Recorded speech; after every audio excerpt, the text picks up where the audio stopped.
નમસ્કાર વિદ્યાર્થી મિત્રો, એજ્યુટેકનો ચેનલમાં આપનું સ્વાગત છે.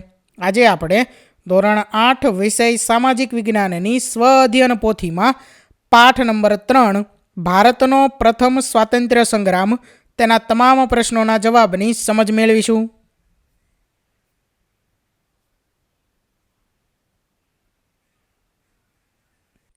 તો પાઠ 3માં સૌથી પહેલા છે પ્રશ્ન નંબર 1, જેની સૂચના છે નીચેના વિકલ્પોમાંથી સાચો વિકલ્પ શોધીને લખો. જેમાં પ્રશ્ન નંબર 1 છે ઈસવીસન 1857નો સ્વાતંત્ર્ય સંગ્રામ માટેનું આર્થિક કારણોમાં કયું કારણ ન હતું? તો અહીં 4 વિકલ્પો આપેલા છે. એમાંથી જે કારણ ન હોય તે આપણે જવાબ તરીકે પસંદ કરવાનું છે. તો અહીં આપણો જવાબ થશે વિકલ્પ સી, ભારતીયોને ખ્રિસ્તી ધર્મમાં વટલાવવાનો પ્રયત્ન કર્યો.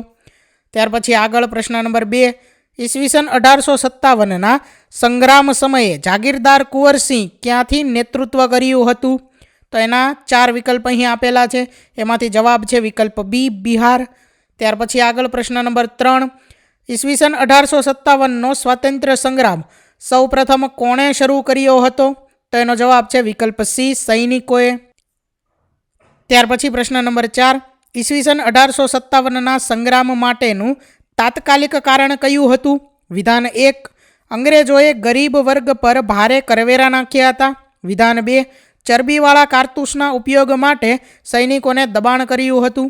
તો જવાબ છે વિધાન 2, એટલે કે ચરબીવાળા કારતૂસના ઉપયોગ માટે સૈનિકોને દબાણ કર્યું હતું. ત્યાર પછી પ્રશ્ન નંબર 5, ભારતના સૌપ્રથમ સ્વાતંત્ર્ય સંગ્રામમાં લોકો સુધી સંદેશ પહોંચાડવામાં કોણે કોણે મદદ કરી હતી? તો અહીં 4 વિકલ્પ આપેલા છે. એમાંથી જવાબ છે આપેલ તમામ, એટલે કે લોકનાયકો, ભજનીકો, ખેપિયા. આ દરેકે સ્વાતંત્ર્ય સંગ્રામમાં લોકો સુધી સંદેશ પહોંચાડવામાં મદદ કરી હતી. ત્યાર પછી આગળ પ્રશ્ન નંબર 6, ભારતના પ્રથમ સ્વાતંત્ર્ય સંગ્રામના સૌ પ્રથમ શહીદ કોણ હતા? તો એનો જવાબ છે વિકલ્પ બી, મંગલ પાંડે. ત્યાર પછી આગળ પ્રશ્ન નંબર 7, ભારતનો પ્રથમ સ્વાતંત્ર્ય સંગ્રામ નિષ્ફળ જવાના કારણોમાં શેનો સમાવેશ થતો નથી? વિધાન 1, અંગ્રેજ સરકારના નોકરિયાતો, શિક્ષિતો આ સંગ્રામથી દૂર રહ્યા હતા. વિધાન 2, શીખો અને ગુરખાઓ અંગ્રેજોના પક્ષે હતા. વિધાન 3, કેન્દ્રીય નેતાગીરી સક્ષમ હતી. તો જવાબ છે વિકલ્પ સી, વિધાન 3, કેન્દ્રીય નેતાગીરી સક્ષમ હતી. ત્યાર પછી આગળ પ્રશ્ન નંબર 2, જેની સૂચના છે નીચેની ખાલી જગ્યા પૂરો. જેમાં પહેલું છે મેજર હ્યુસેનને ખાલી જગ્યાએ ગોળી મારી હતી. તો જવાબ છે મંગલ પાંડેએ. ત્યાર પછી બીજું, સિપાહીઓએ ચરબીવાળા કારતૂસ વાપરવાનો ઇનકાર કર્યો હતો. ત્રીજી ખાલી જગ્યા, ખાલસા નીતિ લોર્ડ ડેલહાઉસીએ અમલમાં મૂકી હતી. ચોથું, મહીસાગર જિલ્લાના પાંડરવાડાના આદિવાસીઓએ આ સંગ્રામમાં ભાગ લીધો હતો. ત્યાર પછી આગળ પ્રશ્ન નંબર 3, જેની સૂચના છે નીચેના વિધાન ખરા છે કે ખોટા તે જણાવો. પહેલું, સૈનિકોની માન્યતા મુજબ એનફિલ્ડ રાઇફલ્સની કારતૂસમાં ગાય અને ડુક્કરની ચરબીનો ઉપયોગ થયેલો હતો. તો આ વિધાન સાચું છે, બરાબર, આ વિધાન ખરું છે. ત્યાર પછી બીજું, મેરઠના સૈનિકોએ અંગ્રેજો પાસેથી દિલ્હી જીતી લીધું હતું. તો આ વિધાન પણ ખરું છે. ત્રીજું, વેલેસ્લીએ સહાયકારી યોજના અમલમાં મૂકી હતી. તો આ વિધાન સાચું છે. ચોથું, અંગ્રેજો ભારતીયોને વહીવટમાં ઉચ્ચ સ્થાનો પર નિમણૂક કરતા હતા. તો આ વિધાન ખોટું છે. પાંચમું, અંગ્રેજોની ન્યાયી જકાત નીતિને કારણે ખેડૂત વર્ગની આર્થિક સ્થિતિ સુધરી હતી. તો આ વિધાન ખોટું છે. આગળ છે ત્યાર પછી પ્રશ્ન નંબર 4, જેની સૂચના છે આપેલા જોડકા જોડો. તો અહીં વિભાગ અ અને વિભાગ બ આપેલા છે. વિભાગ અ અને વિભાગ બ સાથે જોડવાનો છે. તો વિભાગ અમાં પહેલું છે રાણી લક્ષ્મીબાઈ. તો એની સામે આવશે સી, કાલપી અને ગ્વાલિયર. ત્યાર પછી બીજું છે બેગમ હજરત મહલ. તો આવશે વિકલ્પ એ, લખનઉ. ત્રીજું જાગીરદાર કુંવરસિંહ. તો એની સામે બ માંથી આવશે બી, બિહાર. અની અંદર ચોથું નાના સાહેબ પેશવા. તો સામે આવશે એફ, કાનપુર. પાંચમું બહાદુર શાહ બીજા. તો એની સામે આવશે ઈ, દિલ્હી. એટલે પહેલાની સામે આવશે સી. ત્યાર પછી બીજાની સામે આવશે એ. ત્રીજાની સામે આવશે બી. ચોથાની સામે આવશે એફ. અને પાંચમાની સામું આવશે ઈ. બરોબર. આગળ જોઈએ ત્યાર પછી પ્રશ્ન નંબર 5 જેની સૂચના છે, નીચે આપેલા વિધાનોમાંથી ખોટો શબ્દ છે કે વિધાન ફરીથી લખો. વિધાન છે અહીં, અંગ્રેજોની વહીવટી વ્યવસ્થા લોકો માટે લાભદાયક અથવા પીડાદાયક હતી. તો આ બંનેમાંથી કોઈ એક શબ્દ જે છે તે ખોટો શબ્દ છે, તેને આપણે ચેકવાનો છે અને વિધાન ફરીથી લખવાનું છે. તો અહીં લાભદાયક શબ્દ જે છે તે ખોટો છે, એટલે લાભદાયક શબ્દ જે છે તેને આપણે ચેકી નાખવાનો છે અને વિધાન આપણું બનશે અંગ્રેજોની વહીવટી વ્યવસ્થા લોકો માટે પીડાદાયક હતી. તો આ મુજબ અહીં વાક્ય બનાવીને લખવાના છે. બીજું વાક્ય થશે, ડેલહાઉસીએ પેશવા, નાના સાહેબ અને રાજાઓના પેન્શન બંધ કર્યા હતા. ત્યાર પછી ત્રીજું વિધાન અહીં બનશે, અંગ્રેજો ભારતીય સાથે તિરસ્કારપૂર્ણ વ્યવહાર કરતા હતા. ત્યાર પછી આગળ ચોથું અહીં આવશે, અંગ્રેજોએ મંદિર અને મસ્જિદોની મિલકત પર કર નાખ્યો હતો. પાંચમું વિધાન અહીં આવશે, ઈસવીસન 1857ના સ્વાતંત્ર્ય સંગ્રામમાં વડોદરાના શાસકે અંગ્રેજોને સહકાર આપ્યો હતો. ત્યાર પછી આગળ પ્રશ્ન નંબર 6 જેની સૂચના છે, મને ઓળખો. જેમાં પહેલું છે, હું ભારતના પ્રથમ સ્વાતંત્ર્ય સંગ્રામને રાજકીય અને ધાર્મિક બળવો કહેનાર છું.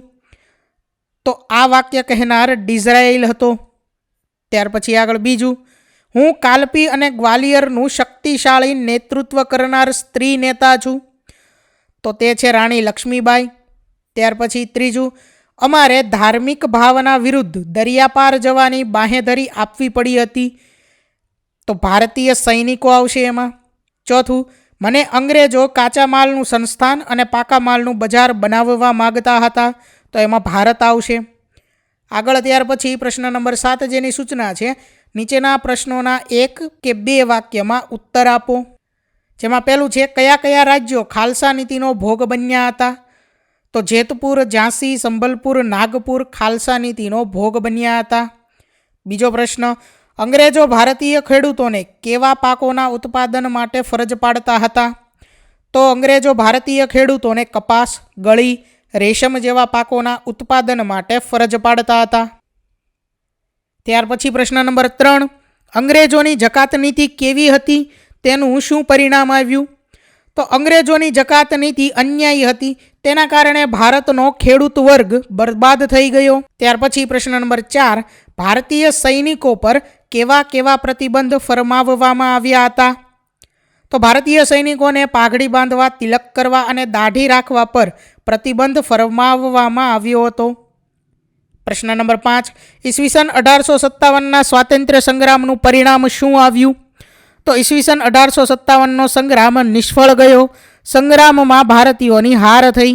ત્યાર પછી આગળ પ્રશ્ન નંબર 6, ગુજરાતમાં કયા કયા સ્થળોએ સંગ્રામ ફેલાયો હતો. તો ગુજરાતમાં અમદાવાદ, લુણાવાડા, પાટણ, આણંદ, દ્વારકા, ઓખા, વિજાપુર, ખેરાળુ, સાબરકાંઠા, મહીસાગર જિલ્લાનો પાંડરવાડા વગેરે સ્થળોએ સંગ્રામ ફેલાયો હતો. પ્રશ્ન નંબર 7, જોધા માણેક અને મુળુ માણેકે કયા વિસ્તારમાં અંગ્રેજોનો પ્રતિકાર કર્યો હતો. તો જોધા માણેક અને મુળુ માણેકે દ્વારકા અને ઓખા મંડળ વિસ્તારમાં અંગ્રેજોનો પ્રતિકાર કર્યો હતો.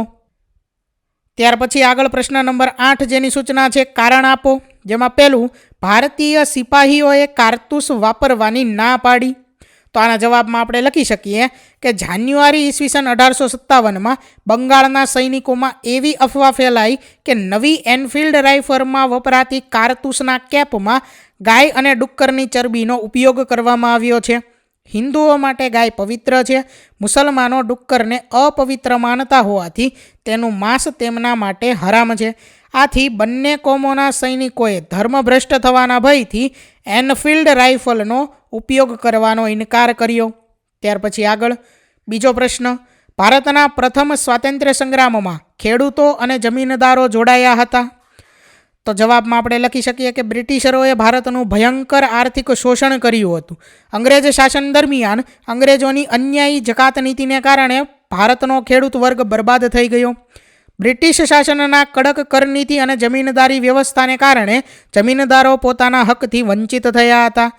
પરિણામે ખેડૂતો અને જમીનદારો બંનેએ અંગ્રેજો સામે થયેલા આ હિંસાત્મક સંઘર્ષમાં જોડાઈને પોતાનો રોષ વ્યક્ત કર્યો.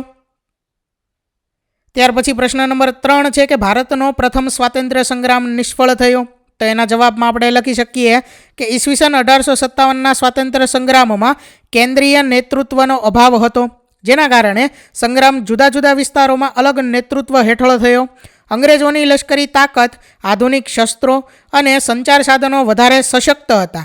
શીખો, ગુરખાઓ અને કેટલાક રાજાઓ અંગ્રેજોની તરફેણમાં હતા અને બુદ્ધિજીવી વર્ગ અને રાજાઓના સહકારના અભાવે સંગ્રામ નિષ્ફળ રહ્યો. ઉપરાંત સમગ્ર ભારતમાં સંગ્રામ ફેલાયો નહોતો અને સમય પહેલાં શરૂ થવાથી આયોજન બગડી ગયું. ત્યાર પછી આગળ પ્રશ્ન નંબર 9 જેની સૂચના છે નીચેના પ્રશ્નોના સવિસ્તર જવાબ આપો. જેમાં પહેલો પ્રશ્ન છે ભારતમાં સ્વાતંત્ર્ય સંગ્રામ થવાના કારણો જણાવો. તો સૌથી પહેલાં છે એના રાજકીય કારણો કે અંગ્રેજોએ ભારતના રાજાઓ અને જમીનદારોના અધિકારો છીનવી લીધા અને પેન્શન બંધ કર્યા. ત્યાર પછી આર્થિક કારણ છે કે અન્યાય કરવેરા, ખેડૂતો, જમીનદારો અને કારીગરોનો શોષણ થયો, ઉદ્યોગો નાશ પામ્યા. ત્યાર પછી વહીવટી કારણ છે કે ભારતીયોને વહીવટમાં ઉચ્ચ હોદ્દાઓ ન મળતા અને તેમને તિરસ્કારથી જોવામાં આવતા. ધાર્મિક અને સામાજિક કારણો કે અંગ્રેજોએ ભારતીય ધર્મ અને સંસ્કૃતિનું અપમાન કર્યું, ખ્રિસ્તી ધર્મના પ્રચારને વેગ આપ્યો. લશ્કરી કારણો છે કે સૈનિકો પર ભેદભાવભર્યું વર્તન, ઓછો પગાર અને ધાર્મિક લાગણીઓનું અપમાન થયું. તાત્કાલિક કારણની અંદર આવશે કે ચરબીવાળા કારતૂસની અફવાને કારણે સૈનિકોએ વિદ્રોહ શરૂ કર્યો. ત્યાર પછી આગળ બીજો પ્રશ્ન છે કે ભારતના પ્રથમ સ્વાતંત્ર્ય સંગ્રામમાં કયા કયા લોકો જોડાયા હતા, શા માટે? તો વિદ્યાર્થી મિત્રો, આ પ્રશ્નનો જવાબ અહીં લખેલો છે, જે તમારે જોઈ અને લખવાનો છે. ત્યાર પછી આગળ છે પ્રશ્ન નંબર 10 જેની સૂચના છે ટૂંકનોંધ લખો. પહેલી ટૂંકનોંધ છે ગુજરાતમાં સ્વાતંત્ર્ય સંગ્રામનું સ્વરૂપ. તો તેની ટૂંકનોંધ અહીં લખેલી છે, જે તમારે જોઈ અને લખવાની છે. ત્યાર પછી બીજી ટૂંકનોંધ છે ઈસવીસન 1857ના સંગ્રામના રાજકીય કારણો. તો તે અહીં લખેલા છે, જે તમારે જોઈ અને લખવાના છે. આગળ છે પ્રશ્ન નંબર 3 બ્રિટિશ હિન્દ લશ્કરમાં ભારતીય સૈનિકોની સ્થિતિ. તો તેના જવાબમાં આપણે લખી શકીએ કે બ્રિટિશ લશ્કરમાં ભારતીય સૈનિકો પર ભેદભાવભર્યું વર્તન થતું, તેમને ઓછો પગાર અને નીચા હોદ્દા આપવામાં આવતા, ધાર્મિક માન્યતાઓની અવગણના થતી અને તેમને તિરસ્કારથી જોવામાં આવતા. ભારતીય સૈનિકોને પાઘડી બાંધવા, તિલક કરવા અને દાઢી રાખવા પર પ્રતિબંધ ફરમાવવામાં આવ્યા હતા. ત્યાર પછી આગળ પ્રશ્ન નંબર 11 જેની સૂચના છે સંકલ્પના સમજાવો. પહેલું છે સ્વાતંત્ર્ય સંગ્રામ. તો સ્વાતંત્ર્ય સંગ્રામ એ વિદેશી શાસન સામે દેશના લોકોને પોતાની આઝાદી મેળવવા માટે કરેલ સંઘર્ષ છે. આવા સંઘર્ષમાં લોકો એકતાથી, દેશભક્તિથી અને ત્યાગથી જોડાય છે. ભારતનો પ્રથમ સ્વાતંત્ર્ય સંગ્રામ ઈસવીસન 1857માં બ્રિટિશ શાસન સામે થયો હતો, જેમાં સૈનિકો, ખેડૂત, રાજાઓ અને સામાન્ય જનતાએ ભાગ લીધો હતો. ત્યાર પછી બીજું કેન્દ્રીય નેતાગીરી. તો કેન્દ્રીય નેતાગીરી એટલે કોઈ પણ મોટી ચળવળ કે સંગ્રામને દિશા, નિયમ અને સંગઠન પૂરું પાડતું એકમાત્ર અને સર્વમાન્ય નેતૃત્વ.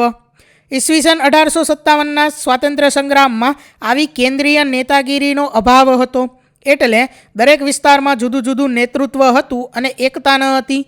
આને કારણે સંગ્રામના પ્રયત્નો એકસાથે ન થઈ શક્યા અને સંગ્રામ નિષ્ફળ રહ્યો. ત્યાર પછી આગળ ત્રીજું છે મહેસૂલ.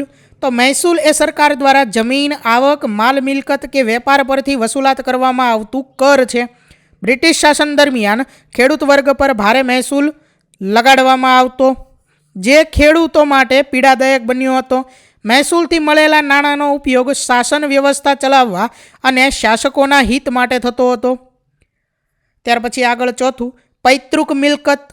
તો પૈતૃક મિલકત એ પિતૃઓ પાસેથી વારસામાં મળેલી મિલકત કે સંપત્તિ છે. આ મિલકતમાં જમીન, ઘરો, નાણાં કે અન્ય માલિકીનો હક હોઈ શકે છે, જેને સંતાનો કે વારસદાર કાનૂની હક પ્રમાણે મેળવતા હોય છે. ત્યાર પછી પ્રશ્ન નંબર 12 જેની સૂચના છે કે નીચેની પ્રવૃત્તિઓ કરો. જેમાં પહેલું છે કે તમારા ગામ કે નજીકના વિસ્તારના સ્વાતંત્ર્ય સેનાનીના પરિવારની મુલાકાત લઈ તેઓના યોગદાન વિશે નોંધ કરો. તો આ કાર્ય તમારે જાતે કરવાનું છે, બરાબર. અહીં લખેલું છે, બરાબર, જે તમારી સમજ માટે છે.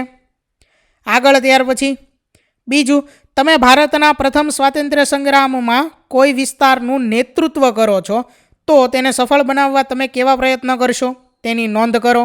તો વિદ્યાર્થી મિત્રો, આ પ્રશ્નનો જવાબ પણ તમારે તમારી સમજ મુજબ જાતે લખવાનો છે. અહીંયા આ પ્રશ્નનો જવાબ લખેલો છે જે તમે જોઈ અને લખી શકો છો.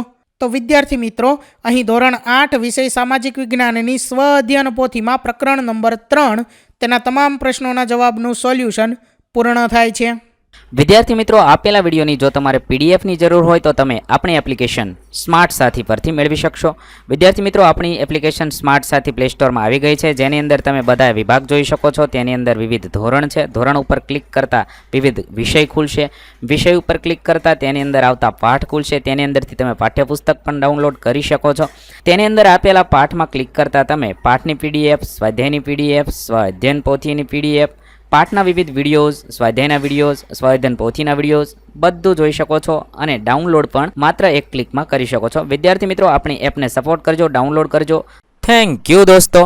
એજ્યુકટેકનો ચેનલ તરફથી વિડીયો નિહાળવા બદલ આપનો આભાર. આવા બીજા વિડીયોઝ નિહાળવા માટે અમારી યુટ્યુબ ચેનલ એજ્યુકટેકનો અત્યારે જ સબસ્ક્રાઇબ કરો. આભાર દોસ્તો.